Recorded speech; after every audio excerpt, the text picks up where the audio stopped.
উনি যে গাড়িটা নিয়ে আসছেন উনি দাবি করছেন যে ওনার ভাইয়ের গাড়ি।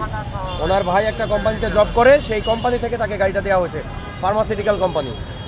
তো তার ভাইয়ের সাথে যোগাযোগ করায় উনি বলেছেন যে ওনার কোম্পানির গাড়ি, যেটা ওয়ান ব্যাংক থেকে ঋণ নিয়ে কেনা হয়েছিল, বাট মালিকানা পরিবর্তন করা হয়নি। ওনার গাড়ি রেজিস্ট্রেশন হচ্ছে আজ থেকে 10 বছর আগে, 2015 সালে। এতদিনে ঋণ শোধ হয়ে গেছে, ওনারা মালিকানা পরিবর্তন করেননি। পরে ওনাকে বলা হয়েছে এনার সাথে ওনার সম্পর্ক কী। উনি বলেছে আমার নিজের ভাই, নিজের ছোট ভাই। তো এনার বাবার নাম জিজ্ঞেস করা হয়েছে, বলেছে সাত্তার রহমান, বাট এনার ড্রাইভিং লাইসেন্সে এনার বাবার নাম হচ্ছে মোখলেসুর রহমান। তো এনার কাছে যেহেতু আমরা কোনো সদুত্তর পেলাম না, মালিকানা বা উনি যে নিয়ে আসছে বা দাবি করছে যে আমার গাড়ি, কোনোটাই আমরা সদুত্তর না পাই, আপাতত গাড়িটা আটক করা হলো। ভাই ভাই এই যে আপনি বললেন যে আপনার ছোট ভাইয়ের গাড়ি, কিন্তু আপনার বাবার নাম আর তার বাবার নাম দুজনের ছোট ভাই না, আমার বড় ভাই। কিন্তু আপনার তো ওইখানে বলা ছিল যে ছোট ভাইয়ের গাড়ি, আপনি ছোট ভাইয়ের গাড়ি, বড় ভাই। এখন বাবার নাম পরিবর্তন হলো। আপনার বড় ভাই তার আপনার বাবার নাম ভুলে গেল। একমাত্র স্মার্ট সিটি বসুন্ধরা, আধুনিকতায় এক ধাপ এগিয়ে।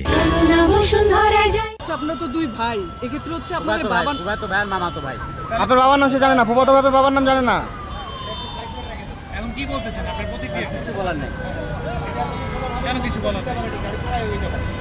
গাড়িটা কি প্রকৃতপক্ষে আপনার ছিল? আপনি কই থাকেন ভাই? ঢাকায় থাকি। গাড়ির মালিক কি ঢাকায় থাকে? কোথায় থাকে গাড়ির মালিক? জি, বগুড়া। তাকে ফোন করা হলো, সেও তো ঠিকঠাক উত্তর দিতে পারলো না, কারণ কি? সমস্যা ছিল, বলতে পারে নাই। কি সমস্যা থাকতে পারে ভাই? আমি বলতে পারবো না ভাই।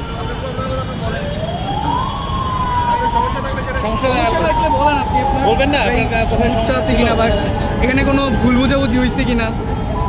অবশ্যই হয়েছে। কি তো হয়েছে? ভাই আর মামা তো ভাই। তো হ্যাঁ, তো সে তো তার বাবা আপনার বাবার নাম বলতে পারলো না।